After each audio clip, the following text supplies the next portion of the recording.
आज मी तुम्हाला एक 100 वर्ष जुनी रेसिपी जी माझ्या आजीने मला सांगितली होती आणि त्या काळी ही लग्नात अगदी हमखास केली जायची। तर ही रेसिपी आहे दुधीची भरली भाजी। चला सुरुवात करूया।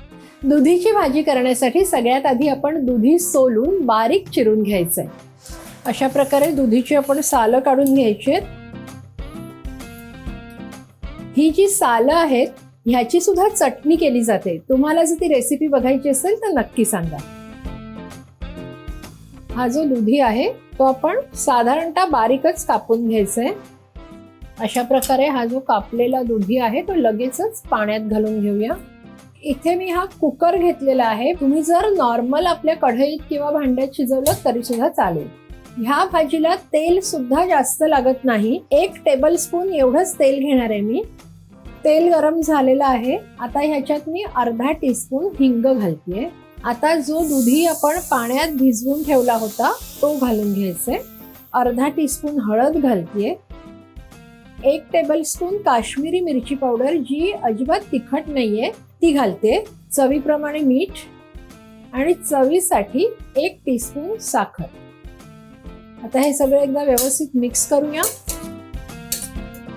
मिक्स झालेलं आहे। इथे मी काजू घालतेय। त्याऐवजी तुम्ही शेंगदाणे सुद्धा घेऊ शकता।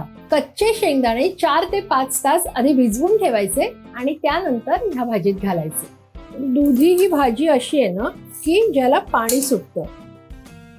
इथे बघू शकता तुम्ही की दुधीला किती पाणी सुटलेलं आहे। आता ह्यात आपल्याला अगदी थोडं पाणी घालायचंय। इथे मी पाव कप एवढं पाणी घातलेलं आहे। आता कुकरचं झाकण बंद करून ह्याला 2 ते 3 शिट्या काढून घ्यायच्या आहेत। कुकरला 3 शिट्या झालेल्या आहेत। आता कुकर पूर्ण थंड करून घ्यायचंय आणि तोपर्यंत आपण खोबरं वाटून घेऊया। आता हे ओलं खोबरं आहे। हे खवणलेलं खोबरं इथे मी अर्धा कप साधारणतः काढून घेते। ह्यात पाणी घालायचंय। हे आपल्याला अगदी बारीक वाटून घ्यायचंय।